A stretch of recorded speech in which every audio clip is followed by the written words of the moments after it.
Assalamualaikum warahmatullahi wabarakatuh. Sudahkah menanam hari ini?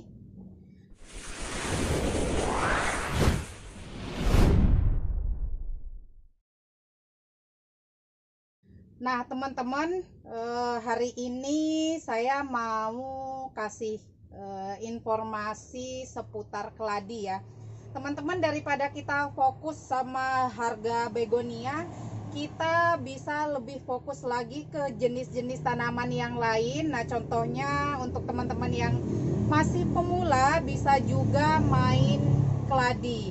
Nah, kali ini saya mau memberikan tips bagaimana cara perbanyak keladi. Itu nanti ada beberapa cara atau beberapa teknis ya.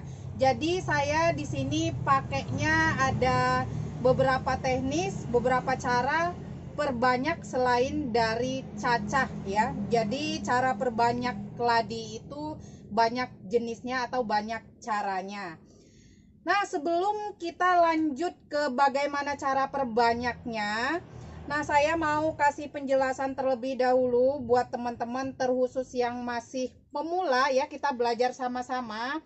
Ini keladi ini bagaimana caranya agar tidak mengalami dorman, itu medianya harus sehat, tidak terlalu tinggi zat asamnya ya. Nah, terus yang di bawah bagian medianya itu kalau tidak mau berkurang terus daunnya itu harus dikasih tatakan, karena sifatnya keladi ini dia senang dengan air dan tidak mau kekeringan ya teman-teman.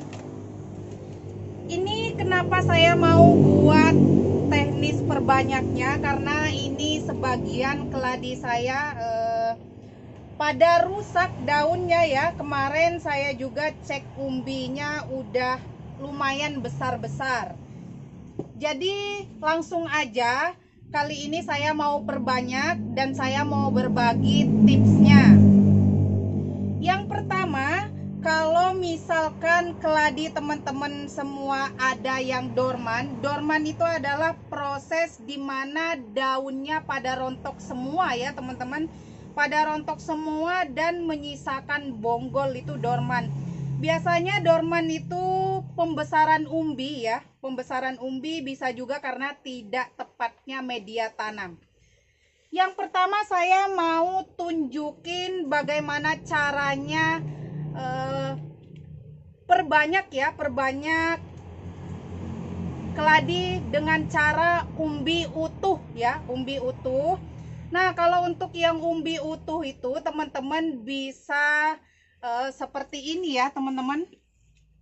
Ada contohnya nih seperti ini. Bisa teman-teman buang ya daun tuanya yang seperti ini. Ini kebetulan memang banyak mata tunasnya ini ya, banyak mata tunasnya. Tapi udah sebagian umbinya yang membusuk.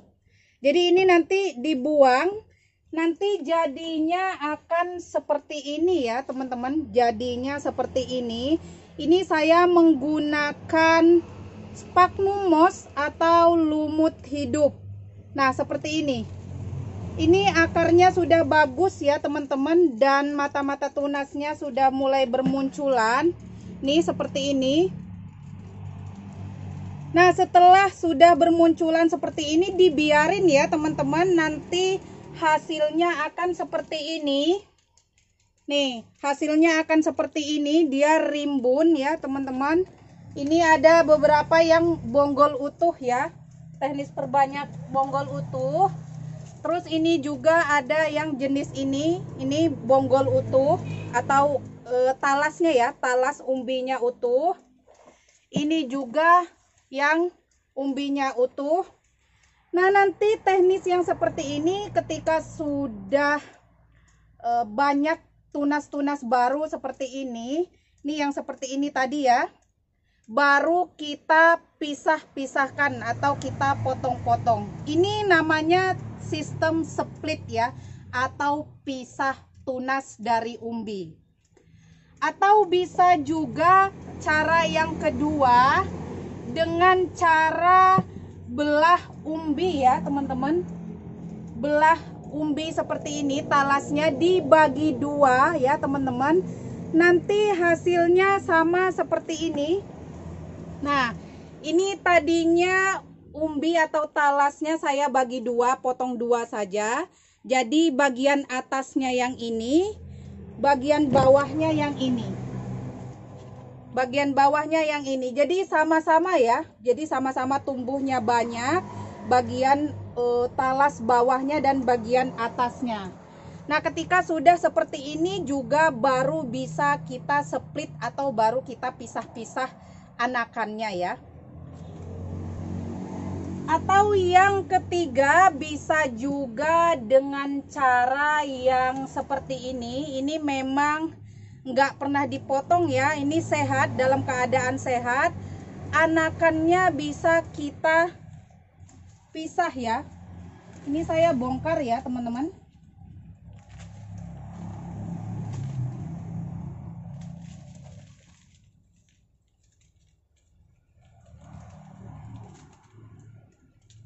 Nah, ini juga namanya sistem split ya.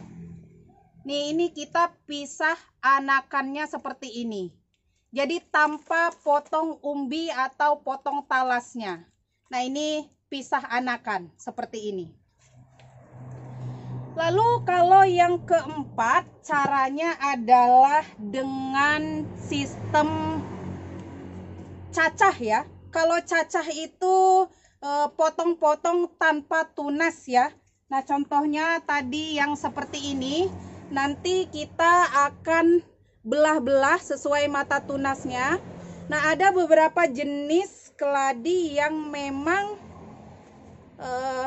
kalau kita terlalu kecil, nyacah umbinya itu nanti tidak keluar warnanya atau lama keluar warna atau corak karakter dari si daunnya ini. Nah, contoh kayak yang baret ini tadi ya teman-teman. Contoh yang baret ini tadi, kalau mau lebih aman dengan cara yang seperti ini, belah umbi, belah dua, atau split pisah anakan, itu aman. Dia stabil warnanya. Tapi kalau misalkan mau dicacah, cacah umbi tanpa tunas, usahakan jangan terlalu kecil. Karena jika terlalu kecil, warna atau coraknya ini susah keluar ya. Saya pernah cacah umbinya terlalu kecil, jadi warnanya hijau terus ya. Warna merah terah, baretnya itu nggak ada. Untuk yang baret ini juga setelah dipotong jadi dua bagian umbinya, dua bagian bawah dan atas, jadinya seperti ini. Nah, ini udah pisah anakan ya, jadi nggak rentan busuk, lebih aman dan coraknya juga stabil. Ini udah saya pisah-pisah anakannya. Nah, ini yang satu lagi juga sama ya, mau tak pisah-pisah. Ini udah penuh akarnya ya teman-teman, sehat. Nah, ini mau saya bongkar. Ini yang waktu beberapa bulan yang lalu yang saya potong umbinya jadi dua bagian.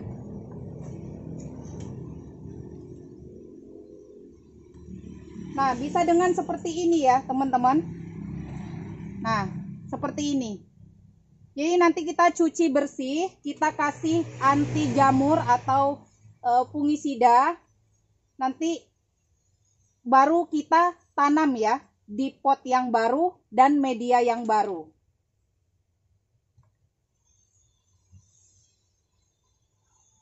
Nah, ini hati-hati karena biasanya banyak tunas-tunas barunya yang belum membentuk karakter umbi ya teman-teman. Tuh, ini seperti ini nih. Daun tunggal yang kalau misalkan nggak hati-hati ya, seperti ini ya teman-teman. Tapi nggak apa-apa, karena ini umbinya besar, jadi nanti juga mau saya buang daun-daunnya baru saya cacah-cacah ya. Nih, ini kita cuci dulu. Intinya kalau misalkan pisah anak, jadinya seperti ini ya teman-teman. Tuh, akarnya sama umbinya ke bawah.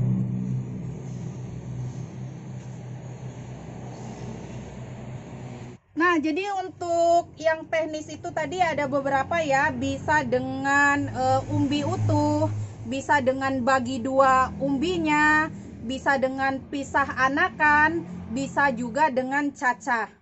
Nah, karena saya ini udah cek ya, ini jenis yang ini saya mau bongkar ya teman-teman.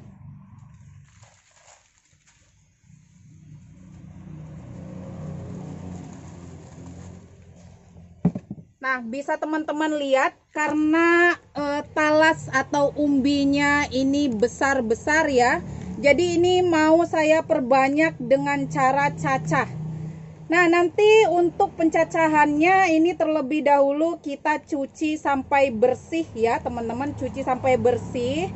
Jadi biar kelihatan mata tunasnya nanti baru kita potong-potong. Nah, sambil nanti kita potong-potong ini kita siapkan jangan lupa antrakol atau fungisida ya.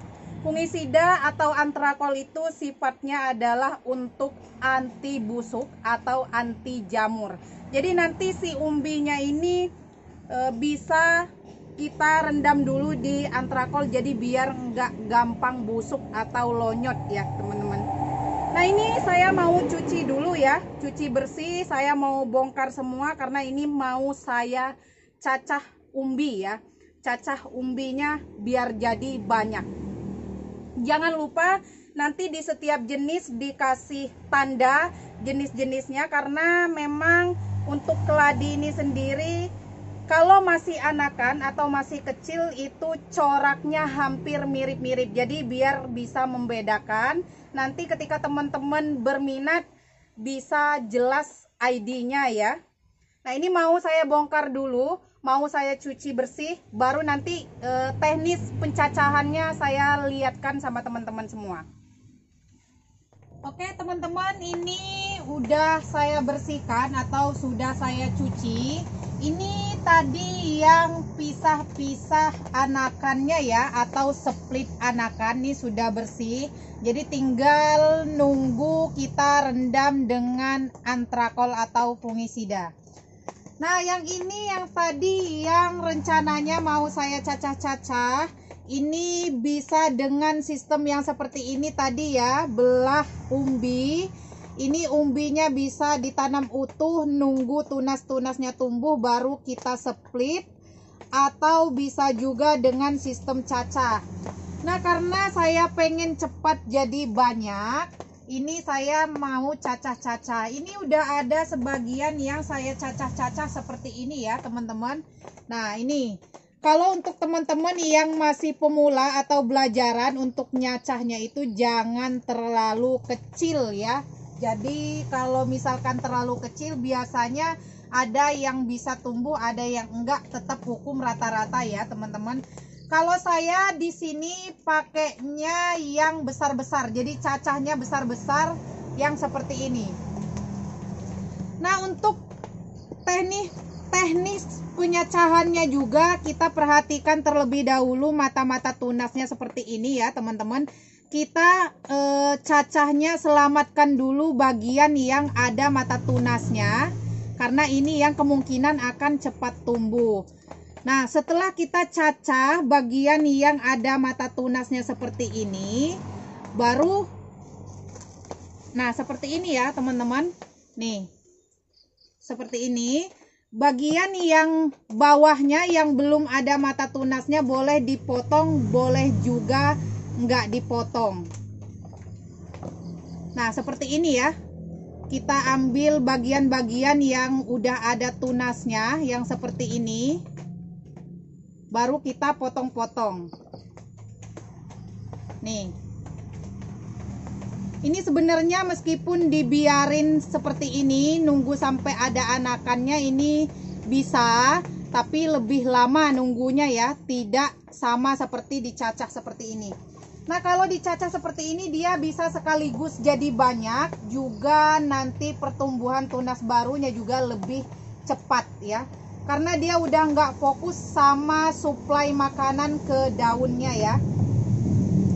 Nah, setelah kita cacah-cacah seperti ini sengaja ya biar durasinya nggak terlalu panjang. Jadi nggak saya rekam proses pencuciannya, dan juga nggak saya rekam juga nyacah-nyacahnya ya. Jadi intinya setelah dicacah seperti ini ya teman-teman, setelah dicacah intinya bisa lebih kecil lagi, bisa juga besar-besar. Yang harus diperhatikan adalah mata tunasnya jangan sampai rusak, karena kalau udah tumbuh mata tunasnya seperti ini sayang. Nah, setelah sudah kita cacah-cacah seperti ini, udah kita potong-potong ini karena dia berlendir ya teman-teman. Ini talasnya ataupun umbinya ini berlendir ya. Jadi kita harus proses cuci ulang lagi.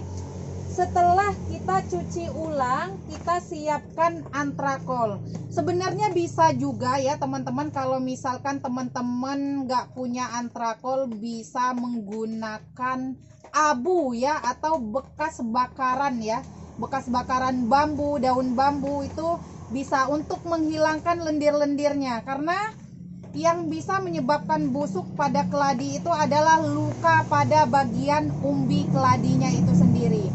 Nah, ini nanti akan setelah saya cuci akan saya masukin seperti ini, masukin ke dalam antrakolnya. Nah, simak terus ya sampai habis, jadi biar informasinya nggak setengah-setengah, jadi jangan di skip. Nanti setelah dicuci akan saya rendam dulu atau saya masukkan ke antrakol.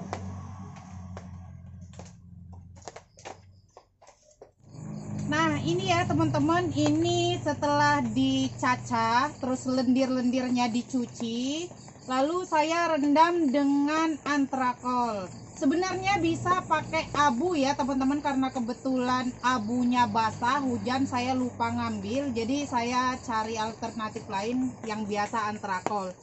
Nah, ini sebenarnya kalau untuk teman-teman yang jumlahnya sedikit, bisa hanya dengan dioles-oles dengan antrakol berupa dibuat dengan bentuk pasta ya teman-teman, dioles-oles saja.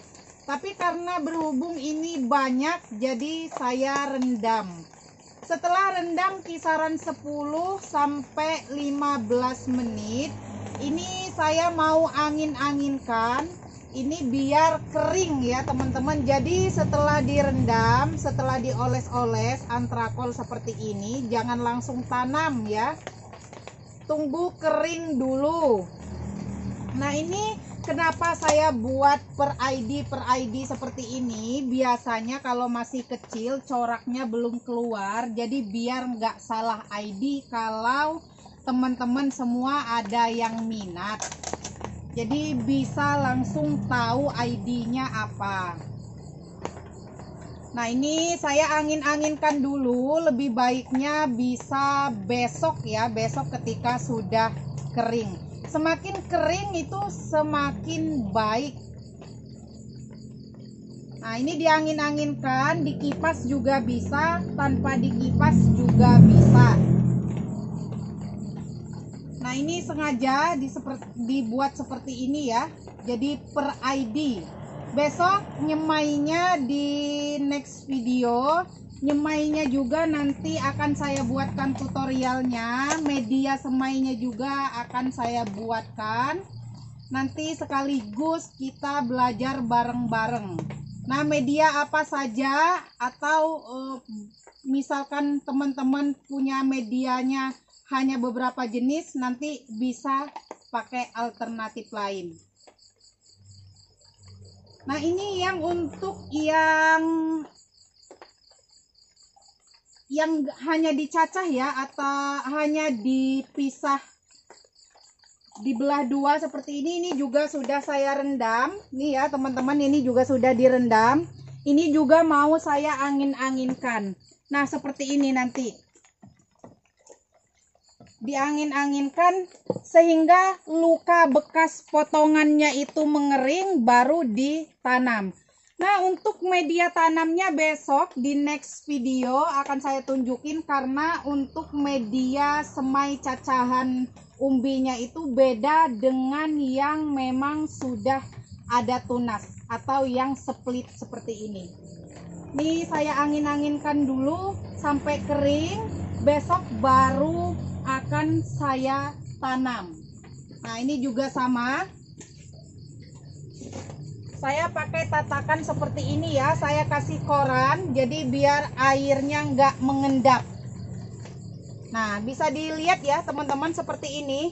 Setelah sudah direndam pakai antrakol, kita angin-anginkan. Nah,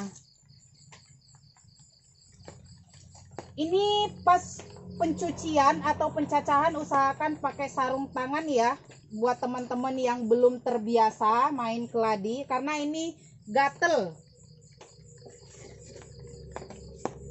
Nah, kita tunggu sampai kering ya. Di next video atau besok saya buatkan tutorialnya. Mungkin cukup sekian dulu tutorial pencacahan atau tutorial beberapa teknis pencacahan umbi keladi. Nah, lebih dan kurangnya saya mohon maaf yang sebesar-besarnya.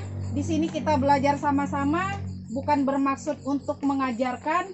Akhir kata, wabillahi taufiq wal hidayah. Wassalamualaikum warahmatullahi wabarakatuh.